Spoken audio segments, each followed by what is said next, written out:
मुझे हवेली न ऊंचा मकान दे मालिक, मुझे हवेली न ऊंचा मकान दे मालिक, बहुत खूब। कड़ी है धूप कोई सायबान दे मालिक। बहुत अच्छे, बहुत अच्छे। मुझे हवेली न ऊंचा मकान दे मालिक, कड़ी है धूप कोई सायबान दे मालिक, और खला की बेकरार वुसअत में खुद को गुम कर दूं, खला की बेकरार वुसअत में खुद को गुम कर दूं, मेरे परों को वो ऊंची उड़ान दे मालिक। बहुत उम्दा, बहुत उम्दा, माशाअल्लाह। बेकरार वुसअत में खुद को गुम कर दूं, मेरे परों को वो ऊंची उड़ान दे मालिक। मैं और कभी जो 313 को तूने बख्शा था, कभी जो 313 को तूने बख्शा था, वही जलाल वही आरमान दे मालिक। बहुत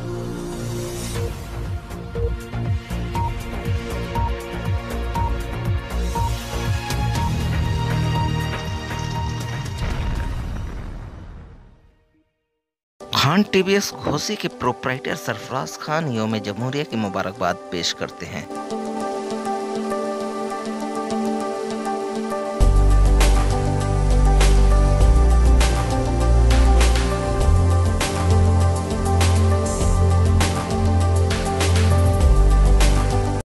मोहतरम नाज़रीन किराम, अस्सलाम वालेकुम रहमतुल्लाहि व बरकातुहू। मैं डॉक्टर अब्दुल मुबीन खान, मुझे अदबी हलकों में डॉक्टर साकिब हारूनी के नाम से जाना जाता है। मेरा ताल्लुक़ नेपाल से है और काठमांडू नेपाल की राजधानी है, मैं वहीं पर मुक़ीम हूँ। उर्दू अदब के ताल्लुक़ से आपको लोग जानते हैं, उर्दू अदब की आप खिदमत करते हैं। आज जो मऊ में आपकी तशरीफ़ आवरी हुई है, किस की दावत पे आप यहाँ पे आए हैं और क्या प्रोग्राम आपका है? मैं आपको बता दूं, साबिक़ शेखुल जामिया जामिया आलिया अरबिया मौलाना अब्दुर्रहमान साहब हमारे मुआसरीन में से हैं, हमारे दोस्तों में। इत्तफ़ाक़ के 26 जनवरी को मुशायरा था बनारस में, और सोशल मीडिया के ज़रिए से जब इनको ख़बर मिली मैं आ रहा हूँ, तो इन्होंने ज़ोर दे के कहा कि नहीं, मऊ आना है। और आज मैं करीबन 24-25 सालों के बाद में बीच में एक बार आया था कि यहाँ पे हाज़िरी मेरी हुई। और आने का सबसे बड़ा सबब है कि ताल्लुक़ात तो हैं ही, दूसरे मैं ख़ुद जामिया अलिया का तालिब इल्म रहा हूँ, और इस सरज़मीन से मैंने बहुत कुछ हासिल किया है। और जो इज़्ज़त, जो शोहरत और जो वक़ार मुझे हासिल हुआ, उसमें इस सरज़मीन का बहुत बड़ा असर है, और आप तमाम की मैयतों और सोहबतों का भी असर है। मैंने बहुत कुछ सीखा है, बहुत कुछ जाना है। तो मैं अपने आप को, अगर मौलाना अब्दुर्रहमान साहब कहते भी नहीं तो शायद मैं रोक नहीं पाता, लेकिन इन्होंने कहा कि नहीं, 1 से 1.5 दिन का टाइम लेकर के कम से कम आओ। लेकिन मैंने 2 दिन का टाइम लेकर मैं यहाँ पे हाज़िर हुआ, और ख़ास तौर से जामिया अलिया अरबिया जब यहाँ डोमनपुरा में था, तो हम लोग छोटे से उसमें रहा करते थे। और आज हमें देख के खुशी हुई कि जामिया अलिया अरबिया अपने दूसरी जगह में मुंतकिल हुआ है, तो बड़े शान और शौकत के साथ में वहाँ पे तालीम और तरबियत हो रही है। तो ख़ास तौर से ये आप भी अपने आप में एक मायनाज शख्सियत हैं, और आपके साथ एक बहुत बड़ी शख्सियत आपके दाएं जानिब डॉक्टर इम्तियाज़ नदीम, जिनकी एक किताब 26 जनवरी को सराबे दस्ते इम्कां का इजरा हुआ है, और उन्होंने गालिबन आपको एक हदिया भी किया है।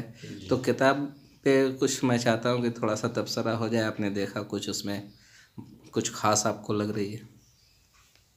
देखिए, जहाँ तक मैं जानता हूँ कि मऊ के शायरों पे अवामी तरीके से कमेंट नहीं किया जा सकता, और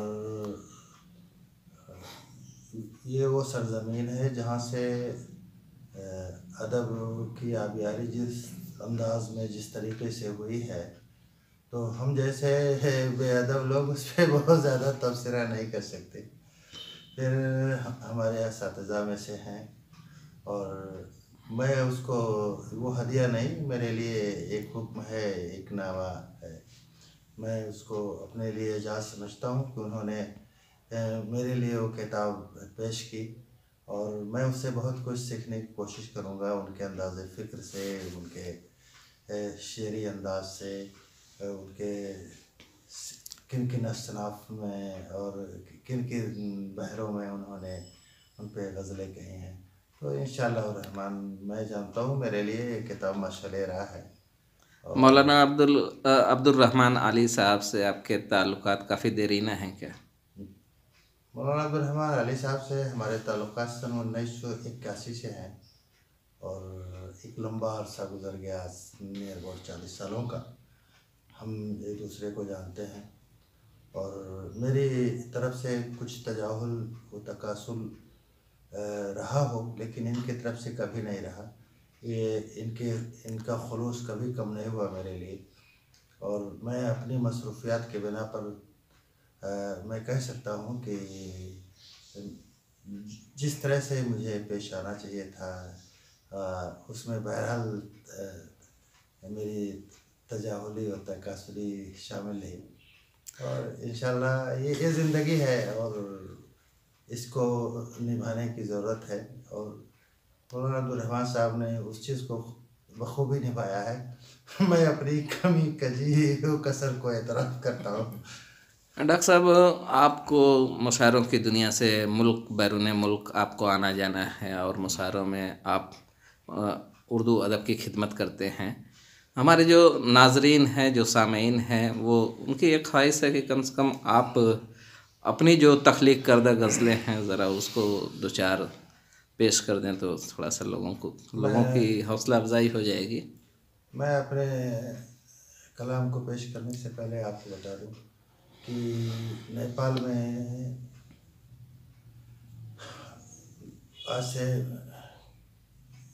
करीबन 8 साल पहले, 10 साल पहले हम लोगों ने उर्दू अकेडमी नेपाल का क़याम किया। उसका मैं मुअस्सिस रहा हूँ। और अभी हमारे दोस्त इम्तियाज़ वफ़ा साहब उसके सदर हैं। लेकिन सफ़ारा हिंदिया के ताउन से या उनके ईमा पर हम लोगों ने साहित्य अकादमी का क़याम किया वहाँ पे काठमांडू में। और साहित्य अकादमी जो 6 ज़ुबानों के लिए काम करती थी, बर वक्त में उसका सदर हूँ। मुबारक हो आपको। और उर्दू, हिंदी, नेपाली, भोजपुरी, अवधी, ये सारी ज़ुबानें हैं जिनको संरक्षित करने के लिए, उनकी तरवीज व इरशाद के लिए हम लोग कोशा हैं। मतलब कह सकते हैं कि आप निस्फ़ दर्जन ज़बान से वाकिफ़ हैं। जी, हम लोग बहरहाल चूँकि जो भारतीय ज़बानें हैं वो वहाँ बोली जाती हैं, तो भारतीय ज़बानों की अहया व बक़ा के लिए हमें कोशिश करनी है।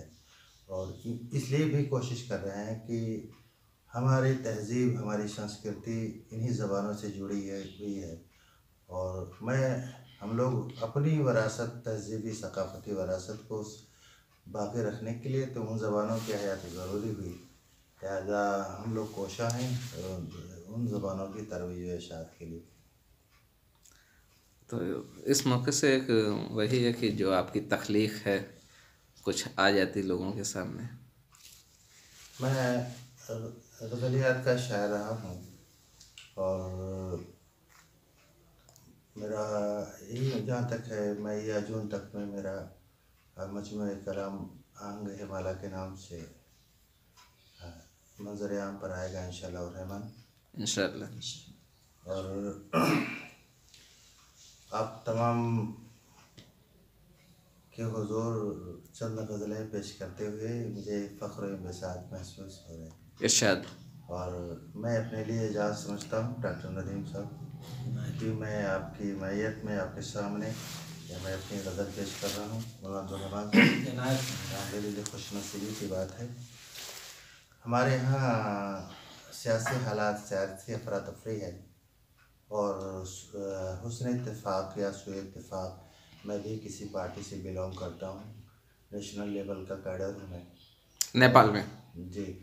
तो हमें भी झंडे उठाने पड़ते हैं, बातें करनी पड़ती हैं, और उन्हीं चीज़ों को हमने समेटने की कोशिश की है अपने उर्दू ज़बान में। मुलाहज़ा फरमाएं। लकीरें इम्तना ऐसे वदूल कराया, लकीरें इम्तना ऐसे वदूल कराया, लकीरें इम्तना ऐसे वदूल कराया, वो एक गुनाह था जिसको कबूल कराया। बहुत खूब, बहुत खूब। बहुत खूब। वो एक गुनाह था जिसको कबूल कराया। और शेर मुलाजा फरमाए कि उठा के हाथ में झंडे, दिखा के ताओ तफंग, उठा के हाथ में झंडे, दिखा के ताओ तफंग, मैं अपने जब्त की किस्तें वसूल कराया। बहुत उम्दा, बहुत उम्दा, क्या बात है डॉक्टर साहब, बहुत अच्छे। मैं अपने जब्त की किस्तें वसूल कराया। और हर एक मकाम हर एक जा पे बोल कर उर्दू, हर एक मकाम हर एक मकाम हर एक जा पे बोल कर उर्दू, मैं शहरे संग में पत्थर को फूल कराया। वाह, बहुत खूब। मैं शहरे संग में पत्थर को फूल कराया। और डॉक्टर साहब शेर पेशे की रफूसी हो गई तारीख़ो दास्ताने अमन, रफूसी हो गई तारीख़ो दास्ताने अमल, जो साफ चेहरे से मैं गर्दो धूल कराया। वाह, जो साफ चेहरे से मैं गर्दो धूल कराया। और मौलाना अब्दुल साहब देखें, फतवा नहीं होना चाहिए। किताब इश्क की दो चार आयतें पढ़कर, किताब इश्क की दो चार आयतें पढ़कर, वो एक नबी था जिसे मैं रसूल कराया। वाह वाह, किताब इश्क की दो चार आयतें पढ़कर, वो एक नबी था जिसे मैं रसूल कराया। और मक्ते का शेर है कि जो संग मील थे सबको हटा दिया साकिब, जो संग मील थे सबको हटा दिया साकिब, मेरा है इश्क में ऐसी भी भूल कराया। वाह वाह, मेरा है इश्क में ऐसी भी भूल कराया। सुनाई थी आपने। और एक गज़ल और पेश करना चाहूँगा। बेशक बेशक, आप इजाज़त है। एकदम ताज़ा गज़ल है कि सरों से बर्फ़ का सूरज गुज़र जाए तो अच्छा है, सरों से बर्फ़ का सूरज गुज़र जाए तो अच्छा है, सरों से बर्फ़ का सूरज गुज़र जाए तो अच्छा है, ये चादर गर्म सांसों की जो गरमाए तो अच्छा है। वाह, ये चादर गर्म सांसों की जो गरमाए तो अच्छा है। मुझे शब की स्याही खोल कर घूंघट चिढ़ाती है, मुझे शब की स्याही खोल कर घूंघट चिढ़ाती है, कोई चंदा मेरे अंगना नजर आए तो अच्छा है। बहुत खूब, बहुत खूब, क्या बात है डॉक्टर कोई साहब, चंदा मेरे अंगना नजर आए तो अच्छा क्या है, अच्छा है। सरों से बर्फ का सूरज गुजर जाए तो अच्छा है मेरी ज़ात से माकूस ये तफकीर का चेहरा, मेरी ज़ात से माकूस इस तफसीर का, है मेरी ज़ात से माकूस ये तफकीर का चेहरा, कभी हो पुरसुकून हौले से घबराए तो अच्छा है। बहुत बहुत, कभी हो पुरसुकून हौले से घबराए तो अच्छा है। और ये शेर भी देखें कि नज़ारा करने कज तख्लीक आलम की मेरे हमदम, नज़ारा करने कज तख्लीक आलम की मेरे हमदम, ज़मीन पे अर्श वाला भी उतर आए तो अच्छा है। बहुत उम्दा, बहुत उम्दा, क्या बात है डॉक्टर साहब, ज़मीन पर अर्श वाला भी उतर आए तो अच्छा है। और मक्ते का शेर है कि जुनू में इस तरह कहते हैं कुछ अहले खैरत साकिब, जुनू में कुछ अहले खैरत साकिब, जुनू में इस तरह कहते हैं कुछ अहले खैरत साकिब, जो भटका सुबह का घर शाम घर आए तो अच्छा है। घर आए तो अच्छा है, बहुत उम्दा, बहुत उम्दा। डॉक्टर साहब, आपने जिस म्यारी शायरी को पेश किया है, इससे लगता है कि आप मुशायरों की दुनिया में जो अपनी एक पहचान बनाए होंगे वो और लोगों से मुनफरिद है। और जहाँ तक आज की शायरी है, मुशायरों में कुछ सतही कलाम लोग लेके आ जाते हैं और ऐसे मतलब मुशायरों की दुनिया अलग होती है और नशिस्तों की दुनिया अलग होती है। तो मुशायरों में वही सतही कलाम बहुत सारे लोग पसंद करने वाले हैं। ऐसे में आपकी जब शायरी का मौका आता है, जब आप अपना कलाम पेश करते हैं, तो कितने चैलेंजेस सामने होते हैं? बहुत सारे चैलेंजेस होते हैं, लेकिन उनमें भी हम अपने कलाम में डिफाइन करते हैं कि हमारे कलाम में सस्ते कलाम कौन है और आवाम के मिजाज के मुताबिक कौन कलाम है, और हकीकतों से रोशनास जो कलाम होते हैं तो हम लोग थोड़ा सा उससे गुरेज भी करते हैं। और उसी ज़िंदगी में एक गज़ल जो मुशायराती गज़ल है मेरी, उसको भी आप लोगों को, लेकिन आम लोगों से बहुत मुख्तलिफ है जी। तो मैं वो आप लोगों के सामने पेश करना चाहूँगा। हाँ, उसे ज़रूर आप सुनाएं, थोड़ा सा लोगों को अंदाज़ा भी हो कि लोगों से और आपकी गज़लों में कितना फ़र्क है।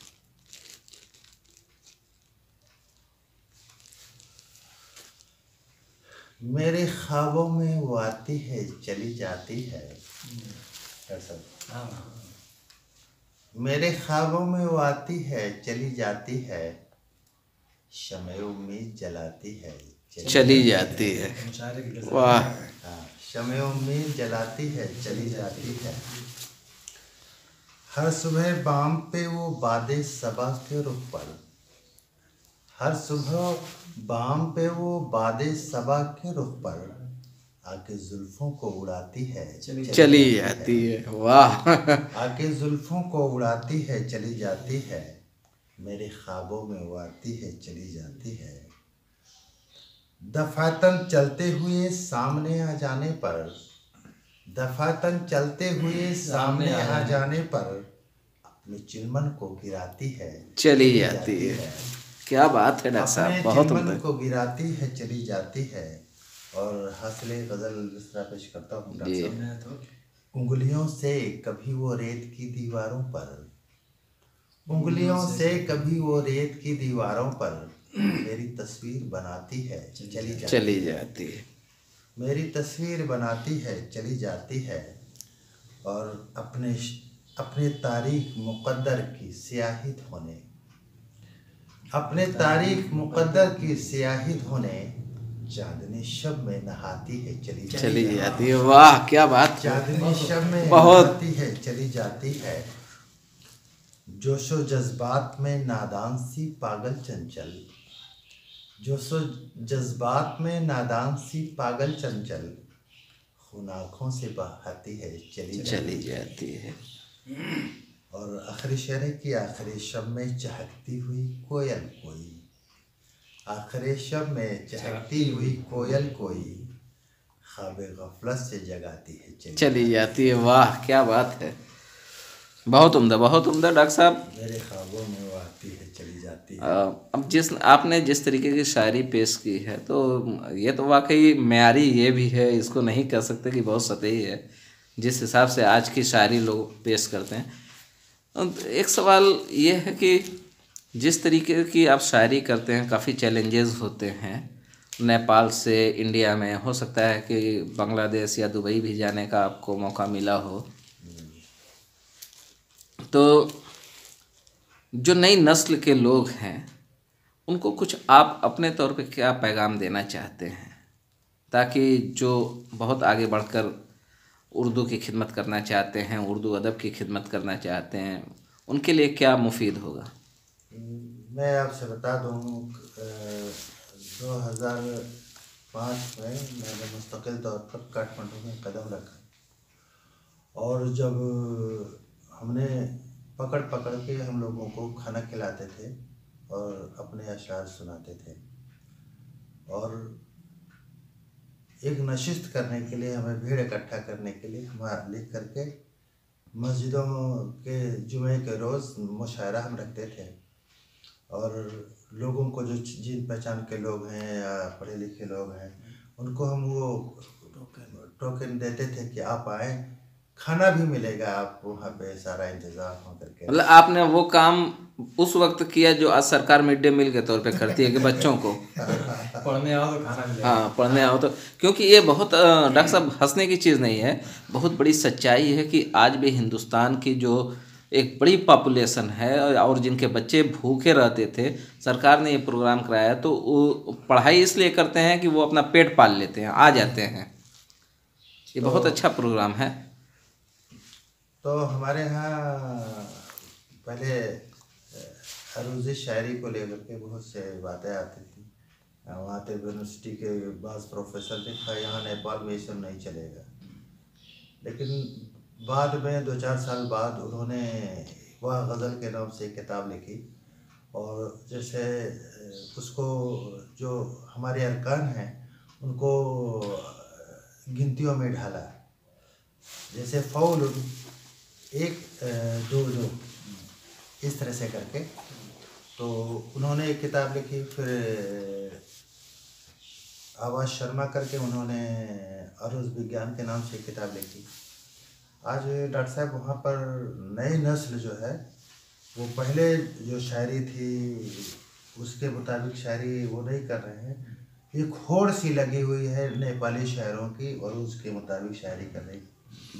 और उर्दू के लिए हम बताएं, हम लोगों ने अल्लाह का करम ही इतना ज़्यादा हमने उन लोगों ने कोशिश की है कि नेपाल में उर्दू आज 8वें नंबर की सबसे बड़ी ज़बान है माशाअल्लाह। और वहाँ पे 10 तक की किताबें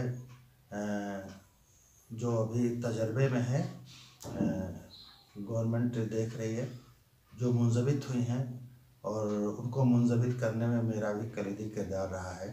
और ख़ास तौर से जब किताबों का लास्ट मरहला था, कौन कौन से मज़ामीन किस किताब के तहत रहेंगे, तो गवर्नमेंट ने मुझे भी उस करिकुलम को तय करने के लिए, मुंसबित करने के लिए नॉमिनेट किया। तो मेरे कहने का मतलब उर्दू का सफ़र हुकूमतों के ताउन के बगैर भी जारी रखा जा सकता है। और जब भारत में तो हुकूमतें साथ में हैं, उर्दू एकेडमीज़ जो हैं वो सरकारों की तरफ से हैं। हमारे यहाँ उर्दू एकेडमी एक नॉन गवर्नमेंट ऑर्गेनाइजेशन है। नहीं, सरकार तो यहाँ पे साथ देती है, लेकिन बड़ा अलमिया है कि जो उर्दू की बात करते हैं वही उर्दू से बहुत दूर जा रहे हैं। तो मैं और दूसरी एक बात और बता देता हूँ, हमारे यहाँ बहुत सारे लोग आए, साकिब साहब आप इतने ठेठ उर्दू में हमें शेर नहीं सुनाए, ऐसा करें वैसा करें। हमने कहा भाई अगर आपको उर्दू सुनना है तो आपको सुनना पड़ेगा। हम उर्दू से कोई कंप्रोमाइज़ नहीं कर सकते। और रह गया, मैं इतना कर सकता हूँ कि मैं उनके माने मतलब बता सकता। तो एक वक्त में बहुत सारे उर्दू दान जो बहुत ज़्यादा बेहतर तरीके से उर्दू यानी गहरे अल्फाज, सख्त अल्फाज नहीं जानते थे, तो उन्होंने भी मेरा मजाक उड़ाना शुरू किया। तो लेकिन वो कामयाब नहीं हुए, मैंने हिम्मत नहीं हारा, मैंने अपना तर्ज नहीं बदला, अपना नहज नहीं बदला। मतलब हौसला हो तो मंजिल मिल ही जाती है। बिल्कुल। और मैंने अपनी कोशिशों से हर जगह अपने आप को मनवाने की कोशिश की। और मैं यही जानता हूँ, 2 ही तरह के बातें होती हैं, या तो आप मान लें जो बहुत आसान है, लेकिन मनवा लेना ये बहुत मुश्किल अम्र है ना। बेशक। और मनवाने के लिए जितनी कोशिशें मुझसे हो सकती थी, मैंने अपने आप को मनवाने की पूरी दुनिया से कोशिश की। और आज मैं डॉक्टर साकिब हारूनी के नाम से उर्दू उफ़ुक़ पर मौजूद हूँ। ये मेरे लिए वैसे फ़ख्र मसरत है। और मैं उर्दू के खादिम के हैसियत से मौजूद हूँ, ना कि हिंदी के खादिम के हैसियत से। और अल्लाह का करम है कि मैं अपनी कोशिशों में कामयाब हूँ। बहुत बहुत शुक्रिया सर। लेकिन लगे हाथ हम ये ज़रूर चाहेंगे कि डॉक्टर इम्तियाज़ नदीम साहब यहाँ पे मौजूद हैं और उनकी किताब सराबे दस्ते इम्कां आई है। हम ये चाहेंगे कि डॉक्टर इम्तियाज़ नदीम साहब इसमें जो सबसे पसंदीदा आपकी गज़ल है, एक गज़ल कम से कम आप भी पेश करें। पसंदीदा तो मुझको सभी गज़लें हैं। एक शायर के लिए उसकी शायरी औलाद की तरह होती है, और लोगों को अपनी औलाद हमेशा पसंद रहती, चाहे वो किसी भी शक्ल में हो। बेशक। एक गज़ल मैं पेश कर रहा हूँ, दुआई अंदाज की है कि मुझे हवेली न ऊंचा मकान दे मालिक, मुझे हवेली न ऊंचा मकान दे मालिक, बहुत खूब। कड़ी है धूप कोई साहिबान दे मालिक। बहुत अच्छे, बहुत अच्छे। वाह वाह। मुझे हवेली न ऊंचा मकान दे मालिक, कड़ी है धूप कोई साहिबान दे मालिक, और खला की बेकरार वुसअत में खुद को गुम कर दूं, खला की बेकरार वुसअत में खुद को गुम कर दूं, मेरे परों को वो ऊंची उड़ान दे मालिक। बहुत उम्दा, बहुत उम्दा, माशाअल्लाह। बेकरार वुसअत में खुद को गुम कर दूं, मेरे परों को वो ऊंची उड़ान दे मालिक। मैं एक अकेला मुसाफिर हूँ राह गुम कर द, मैं एक अकेला मुसाफिर हूँ राह गुम कर द, गुजरने वाले कदम के निशान दे मालिक। क्या कहने, क्या बात है। मैं एक अकेला मुसाफिर हूँ राह गुम कर द, गुजरने वाले कदम के निशान दे मालिक। और कभी जो 313 को तूने बख्शा था, कभी जो 313 को तूने बख्शा था, वही जलाल वही आरमान दे मालिक। बहुत उम्दा, माशाअल्लाह, क्या बात है। 313 को तूने बख्शा था, इनकलाब जिंदाबाद। वही जलाल वही आरमान दे मालिक। और समाअतों से गुजर कर दिलों में खुल जाए, समाअतों से गुजर कर, समाअतों से गुजर कर दिलों में खुल जाए, तो मस्जिदों को बिलाली अजान दे मालिक। वाह क्या बात है। समाअतों से गुजर कर दिलों में खुल जाए, तो मस्जिदों को बिलाली अजान दे मालिक। उठा है दस्ते दुआए नदीम तेरे हुजूर, उठा है दस्ते दुआए नदीम तेरे हुजूर, कमाल फिक्र मुझे बेगुमान दे मालिक। बहुत उम्दा, बहुत उम्दा। मुझे हवेली न ऊंचा मकान दे मालिक। एक मिसरा एक मरतबा मिला था खुमार बाराबंकी का, तवील बार में, उनके अशार छोटे बार में होते हैं, एक तवील बार में है। समात फरमाए, कुछ सलामो पयाम हो जाए, दिल से दिल हम कलाम हो जाए, नफरतों के दबीज मौसम में कुछ मोहब्बत का काम हो जाए, कुछ मोहब्बत का काम हो जाए। क्या बात है। कुछ सलामो पयाम हो जाए, दिल से दिल हम कलाम हो जाए, दिल से दिल, नफरतों के दबीज मौसम में कुछ मोहब्बत का काम हो जाए। और तेरी जुल्फ़ों की सहर अंगेज़ी, ये मुसलसल निशात आमेज़ी, तेरी जुल्फ़ों की सहर अंगेज़ी, ये मुसलसल निशात आमेज़ी, जब संवर जाए सुबह हो जाए, जब बिखर जाए शाम हो जाए, शाम हो जाए। क्या बात है, क्या कहने डॉक्टर साहब। तेरी जुल्फ़ों की सहर अंगेज़ी, ये मुसलसल निशात आमेज़ी, जब संवर जाए सुबह हो जाए, जब बिखर जाए शाम हो जाए। और एक जानिब है वाह दरे काबा, एक जानिब है शक्ल में खाना, एक जानिब है वाह दरे काबा, दरे काबा, एक जानिब है शक्ल में खाना, फिक्र तौबा तो हो चुकी है बहुत, अब जरा जिक्र जाम हो जाए। क्या बात है। फिक्र तौबा तो हो चुकी है बहुत, अब जरा जिक्र जाम हो जाए। और हर लबे खास व आम पर जारी हो गया हुक्म कैफ सरशारी, हर लबे खास व आम पर जारी हो गया हुक्म कैफ सरशारी, इश्क मेरा तो आम है साकी, हुस्न तेरा भी आम हो जाए। क्या बहुत उम्दा, क्या बात है इश्क डॉक्टर मेरा साहब। तो आम है साकी, हुस्न तेरा भी आम हो जाए। मक्ता है कि इस जहाँ को संवारने के लिए, नक्श उल्फत उभारने के लिए, इस जहाँ को इस जहाँ संवारने को की, संवारने के लिए, नक्श उल्फत उभारने के लिए, मेरा हर लम्हा हयात नदीम आदमियत के नाम हो जाए। अरे वाह क्या बात है, क्या बात है। मक्ता ने जान ले ली। इस जहाँ को संवारने के लिए, नक्श उल्फत उभारने के लिए, मेरा हर लम्हा हयात नदीम आदमियत के नाम, आदमियत के नाम हो जाए। सही बात है डॉक्टर साहब। आज इंसानियत नहीं है, आदमियत की जो आपने बात कही है। लेकिन आपकी जो शायरी है, 2 गज़ल जो पेश किया आपने, इससे ये लगा कि जो मऊ की एक अजीम शख्सियत फ़ैज़ा इब्न फैज़ी साहब के कलाम से बहुत मुसाबहत कर रहे हैं आपके कलाम। तो डॉक्टर साहब, इस तरीके की शायरी जो आप कर रहे हैं, तो क्या फ़ैज़ा इब्न फैज़ी साहब से आपका राब्ता रहा है शायरी को लेके? फ़ैज़ा इब्न फैज़ी साहब से मेरा राब्ता बड़ा तवील रहा है।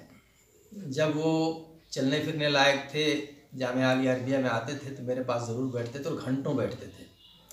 और जितनी देर तक वो बैठते थे, हर तरह की बातें होती, उसमें शायरी ज़्यादा होती थी। उन्होंने शायरी की गहराइयों से, उसके रूह व निकास से मुझको आशना कराया। और इसके साथ साथ जो सबसे बड़ी खूबी उन्होंने मेरे अंदर पैदा करने की कोशिश की, और मैं किसी कदर कामयाब भी हुआ, वो मुताले का शौक़ था।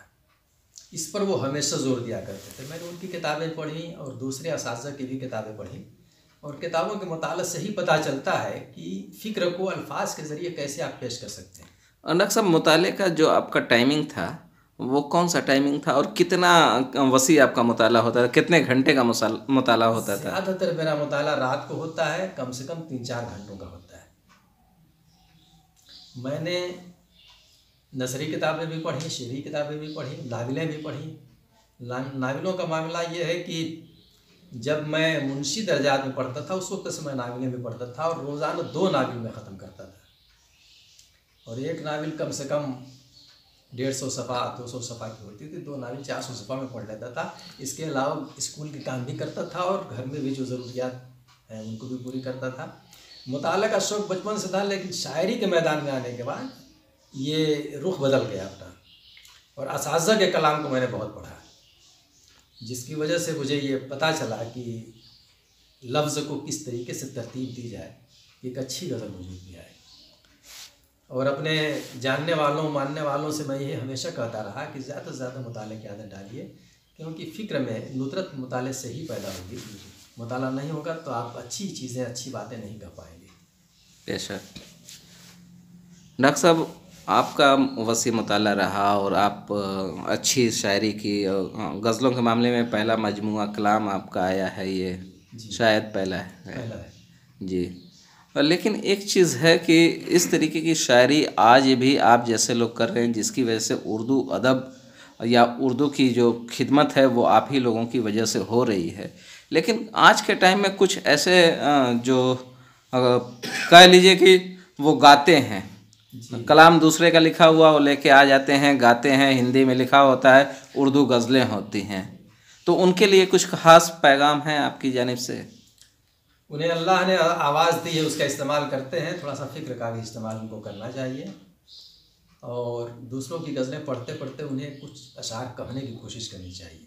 और इसके लिए ज़रूरी है कि वो किसी के आगे ज़ानवे तलम्मुस ना करें, किसी को उस्ताद माने, क्योंकि बगैर उसके ये सफ़र मुश्किल है। जितने भी असातिज़ा गुज़रे हैं अपने फ़न में माहिर थे, लेकिन सब ने एक उस्ताद रखा और बड़े फ़ख्र से उसका जिक्र किया। नई नस्ल इसमें शर्म महसूस करती है। मुझे फ़ख्र महसूस होता है कि मेरी तरबियत करने वाले 4 लोग थे, मैं उनका नाम बड़ी इज़्ज़त और बड़े एहतराम से लेता हूँ, लेकिन नई नस्ल शर्म महसूस करती है, सुबकी महसूस करती है। 4 लोगों में जो 4 लोग आप कह रहे हैं, 4 लोगों में वो कौन कौन से लोग हैं, ताकि लोग जाने भी? मेरी मुलाकात सरदार शफीक साहब से हुई, सबसे पहली तरबियत उनकी है। वो जब आँख के आर्जा में मुब्तला हुए और रोशनी कम हो गई, तो उन्हीं के मशवरे से मैंने माहिर साहब को अपना कलाम, माहिर अब्दुल हई साहब, ये दोनों फ़दा इब्न फैज़ी के शागिर्द हैं जी। और इन्हीं के साथ साथ फ़दा साहब के साथ मेरा ताल्लुक़ रहा है। और अक्सर फ़दा इब्न फैज़ी साहब मेरी गज़लें मुझसे मांगते थे। तवाज़ुन एक सहमाई रसाला आता था मालेगांव से, उसमें भेजने के लिए 4-5 गज़लें मांगते थे और लेके आते थे, तो उसमें अपनी कुछ इस्लाह भी डाल देते थे। और उसके बाद मशवरा होता था, मेरी तरबियत वो करते थे कि ये जुमला या ये लफ्ज़ मैंने क्यों बदला। मतलब ये भी कहते कि शेर गलत नहीं था, बिल्कुल सही था, लेकिन एक लफ्ज़ को बदलने से उसकी खूबसूरती बढ़ गई। ये चीज़ें उन्होंने मुझको सिखाई। सरदार शफीक माहिर अब्दुल हई के इंतकाल के बाद, और फ़दा साहब का उनसे पहले इंतकाल हो चुका था, तब मेरे लिए एक बड़ा मुश्किल मरहला था कि मैं अपनी शायरी को किसके आगे पेश करूँ इस्लाह के लिए। तो वहबी रहमानी के शागिर्दों में एक नाम है गुमान अंसारी का जी। उनका अदब बड़ा अच्छा है, उनका मताला भी बड़ा वसी है, फ़िक्र भी बड़ी बुलंद है। मैंने उनसे गुजारिश की, वो तैयार हो गए और मेरी इस किताब की तैयारी में मुकम्मल तौर पर उनका ताउन है। यानी पूरी प्रूफ रीडिंग के साथ साथ कलाम की इस्लाह भी उन्होंने की है, क्योंकि गज़ल पेश करना कहीं महफिल में एक अलग चीज़ है, उसको तहरीरी शक्ल में पेश करना दूसरी चीज़ है। तो तहरीर पे जब कोई चीज़ आती है तो तनकीद भरपूर होती है उस पर, उसमें कोई खामी नहीं रहनी चाहिए।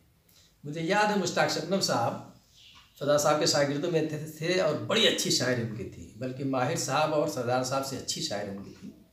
लेकिन जब कहीं किसी रसाले में भी उनको छपवाना रहता था अपनी कोई गज़ल, तो पहले फ़दा साहब को दिखलाते थे और हम लोगों से भी कहते थे कि छपने से पहले एक मरतबा मुतमईन हो जाना ज़रूरी है और इसके लिए किसी के सामने पेश करना भी ज़रूरी है। तो वही उनका कौल था, इसको इस्तेमाल करते हुए मैंने पूरी किताब की तैयारी में गुमान साहब का ताउन लिया।